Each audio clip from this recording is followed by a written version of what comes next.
নমস্কার, welcome to পুতুল ভান্ডারের কিচেন। এখন সজনে ডাঁটার সময়, আর এই সময় এই রান্নাটা খেতে খুবই ভালো লাগে। আজকে সম্পূর্ণ নিরামিষ সজনে ডাঁটার একটা খুব সহজ রান্না তোমাদের সঙ্গে শেয়ার করছি। রান্নাটা সম্পূর্ণ দেখার পর যদি ভালো লাগে প্লিজ একটা লাইক, শেয়ার, কমেন্ট করবে। আর আমার চ্যানেলে নতুন হয়ে থাকলে চ্যানেলটাকে সাবস্ক্রাইব করে নেওয়ার অনুরোধ জানালাম। তা রান্না করবার জন্য এখানে আমার 500 গ্রাম ডাঁটা নিয়েছি, আর এই ডাঁটাগুলো একটু মোটা হয়ে গেছে। তা ডাঁটাগুলো আমি আমার পছন্দ মতো এইভাবে সাইজ করে কেটে নিয়েছি।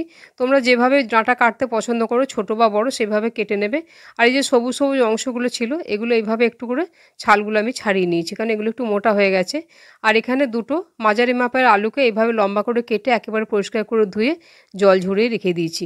দুটো ছোটো সাইজের টমেটোকে এইভাবে পাতলা করে স্লাইস করে কেটে নিয়েছি।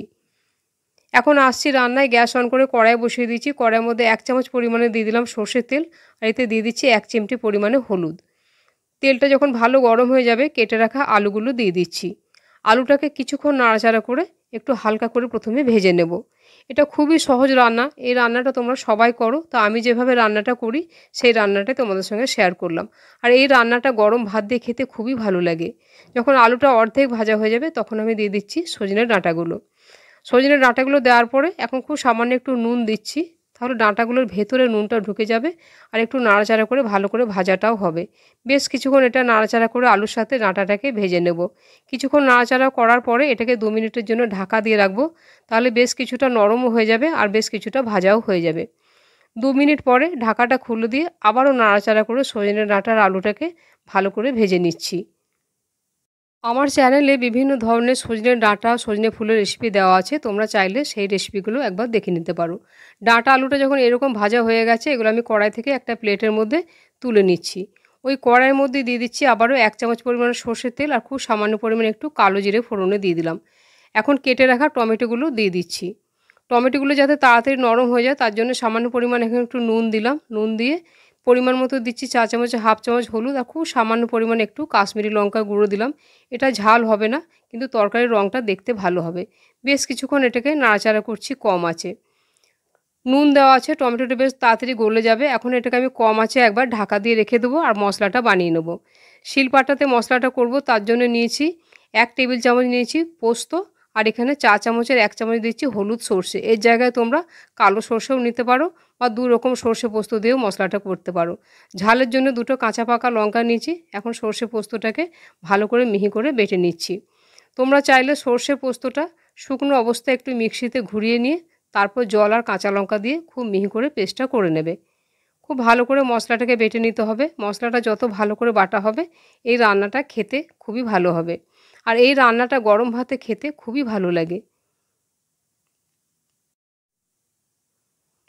খুব মিহি করে বেটে নিয়েছি সর্ষে পোস্তটা। এখন শিল ধুয়ে একটুখানি জল সমেত মশলাটা আমি তুলে নিচ্ছি। এখন দেখছি টমেটোটা কী পর্যায়ে আছে, ঢাকাটা খুলে দিচ্ছি। টমেটোর মধ্যে একটু নুন দিয়ে রেখেছিলাম, তাই খুন্তি দিয়ে নাড়াচাড়া করে একটু এভাবে ম্যাশ করে দিচ্ছি। টমেটোটাকে খুব ভালো করে ম্যাশ করে একেবারে গলিয়ে নিতে হবে। বেশ কিছুক্ষণ টমেটোটা নাড়াচাড়া করে নিচ্ছি, আর টমেটোটা খুব সুন্দর যখন এরকম গলে যাবে তখন আমি যে মশলাটাকে বেটে রাখলাম সেই বেটে রাখা মশলাটা দিয়ে দিচ্ছি। আর বাটিটা ধুয়ে সামান্য পরিমাণে একটু জলও দিয়েছিলাম। এখন এই মশলাটাকে খুব ভালো করে কষিয়ে নিতে হবে। এইভাবে সজনে ডাঁটা আলু তরকারিটা একবার করে দেখবে, আশা করছি রান্নাটা তোমাদের খুব ভালো লাগবে। বেশ ভালোভাবে এটাকে নাড়াচাড়া করে কষিয়ে নিচ্ছি। এখন এতে আমি স্বাদ অনুপাতে দিয়ে দিলাম 1 চামচ চিনি দিয়ে দিলাম। ঝাল মিষ্টিটা তোমরা তোমাদের স্বাদ অনুপাতে দেবে। আবারও খুব ভালো করে এটাকে কষাচ্ছি যতক্ষণ না মশলাটা থেকে তেল ছেড়ে আসছে।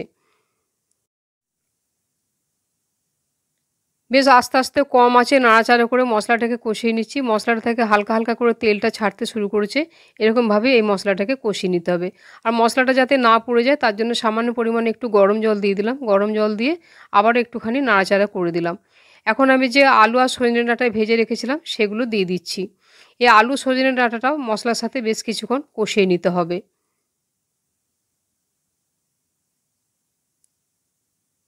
খুবই সহজ একটা রান্না, তবে এই রান্নাটা এই সময় গরম ভাত দিয়ে খেতে খুবই ভালো লাগে। এই সজনে ডাঁটার আলু তরকারিটা বেশ কিছুক্ষণ নাড়াচাড়া করে কষিয়ে নিচ্ছি। আর দেখে মনে হচ্ছে কষাতে কষাতে বেশ অনেকখানি সেদ্ধ হয়ে গেছে।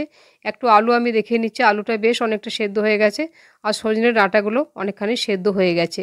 এই রান্নাটা হতে আর খুব বেশিক্ষণ সময় লাগবে না, আর খুব বেশি এতে জল দেব না, কারণ রান্নাটা একটু গা মাখো হবে, তাই পরিমাণ বুঝে গরম জল দিয়ে দিলাম। জল দেওয়ার পরে এটাকে খুব ভালো করে নাড়াচাড়া করে মিশিয়ে নিচ্ছি।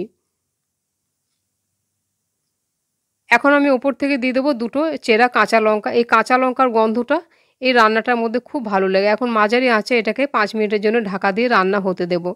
ঠিক ৫ মিনিট পরে আমি ঢাকাটা খুলে একবার দেখে নেব নাড়াচাড়া করে সজনে ডাঁটা আলুগুলো ঠিকঠাক সেদ্ধ হয়েছে কিনা।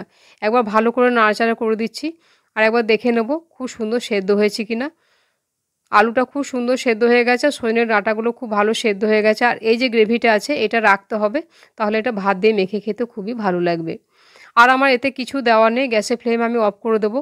আজকে সজনে ডাঁটার রান্নাটা তোমাদের কেমন লাগলো আমাকে কমেন্ট করে জানাবে। আর আমার চ্যানেলে নতুন হয়ে থাকলে প্লিজ চ্যানেলটিকে সাবস্ক্রাইব করে নেওয়ার অনুরোধ জানালাম।